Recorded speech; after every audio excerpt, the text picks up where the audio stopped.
episode 3. I'm Greg. I'm Nicholas. Today we're going to have somewhat of an expert on the money system in America, since we did so wonderfully talking about the global economic crisis last week. Crises, yes. We'd figure we'd bring in somebody with a little bit more knowledge about the subject. Let's go ahead and welcome in Derek, everybody. Hey, good seeing you, Greg. How you doing there, hey, Derek? Nicholas. Hey.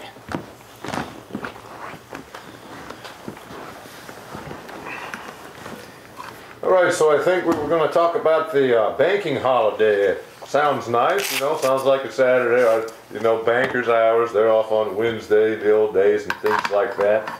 Keep hours similar to the barbers. I think barbers are the only ones that keep those hours anymore. But that's not really what that's all about, is it? Yeah, the banking holiday. I don't know a whole lot about this. I didn't pay attention in my history class. What's that all about?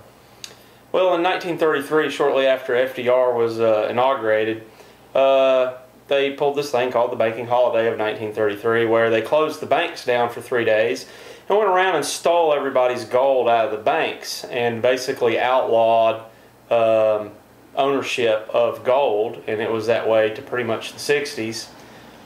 Except in jewelry form and such. Now I remember, I always hear my dad talking about in 1971 they just outlawed the whole idea of being able to have your own gold at home. In 1971, Nixon, I think, was the one that called it in, finalized it. Talking about like a gold standard? Yeah. Or do we not still have a gold standard? No, it's been since 71, I think, was when it was finally dissolved. I'm not sure, but I think that's about when it was. But anyway, so what's going on with this banking holiday? Well, we had a pivotal change in the way the American economic system works in the 30s. Prior to 1933, Americans were loaning something of value, gold or silver, to the bank, and they owed us. We were the lenders, they were the debtors. They would give us pieces of paper that said payable to the bearer on demand. That you know, the paper was not the money, it was a warehouse receipt for the money, being gold or silver, for example.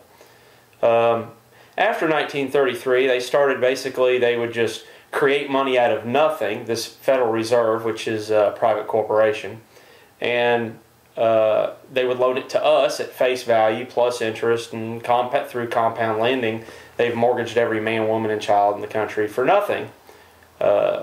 For something that the U.S. Constitution specifically gives the power and authority to the Congress. Right, so only Congress should do it, banksters shouldn't. Right. Banksters. Right. Article 1, Section 8 is very specific that Congress has the authority to coin money and establish the value thereof. The Federal Reserve, most people think, is a part of our government, that because it has the word federal in it, that it's, you know, official, when in reality the Federal Reserve is as federal as Federal Express. It's only been authorized by Congress to act in a federal capacity.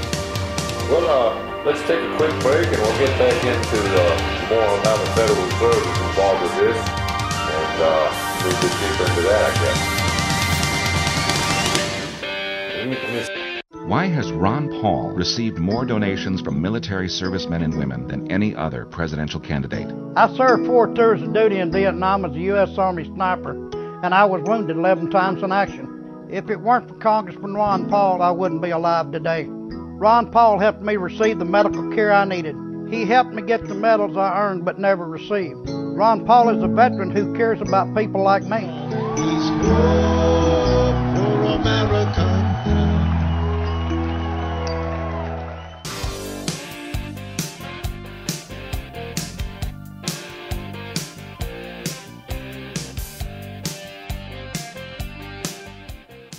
Welcome back to Hot Garbage.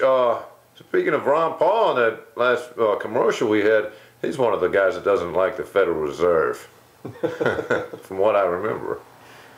So Well, I was going to ask Derek if there was any kind of a regulation, or how it was, if we went away from a gold standard to the Congress through Article 1, Section 8, being able to coin currency, What limits or regulates that? Is there anything that you know about to prevent them from spiraling out of control and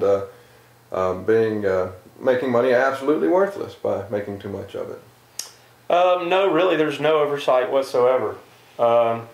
They pretty much, just to keep hyperinflation from occurring, they have to tax or regulate, back out of circulation the excess in this fake currency they've produced, or the value of the dollar just goes through the floor. You're trying to say our government has no real idea what this private bank, the Federal Reserve, is doing with our money? If they either don't have the idea or they're complicit in the crimes. Seems like there should be oversight where every American has a good idea what they're doing. Like we know about congressional bills coming through Congress, we should know the inner workings of this agency. The Federal Reserve has never been audited, and the only politician that I know of that has called for that is Ron Paul, who the media doesn't want to talk about because the media has its own agenda and its own providers that pay their paychecks. I'll be. We'll have to get into that in another episode of Hop Garbage, but that's a subject that I have a little bit of knowledge on. I've read a few books on, but we'll definitely cover that. I feel the pile steaming now. Yeah. The pile of hot garbage, that is. Yeah, that stank. It was bad. Well, I see you got a book that you brought with you. Yeah, a good dear friend of mine gave that to me for Christmas. I'm a little over halfway in it. It talks about a lot of things that I'm already aware of, but I think it'd be good for the viewers maybe to check out. It's called F.D.R., My Exploited Father-in-Law, and it's written by Mr. Dahl, Curtis B. Dahl, who married Anna Roosevelt, F.D.R.'s daughter. And he has a lot of inside view of the workings of the F.D.R. White House, and also of the he worked in Wall Street in banking in the 20s and 30s in New York, so he's sort of got a very interesting view of what happened and why. And I think the why is as important today as it ever has been. So he saw them at the airport terminal going on the banking holiday.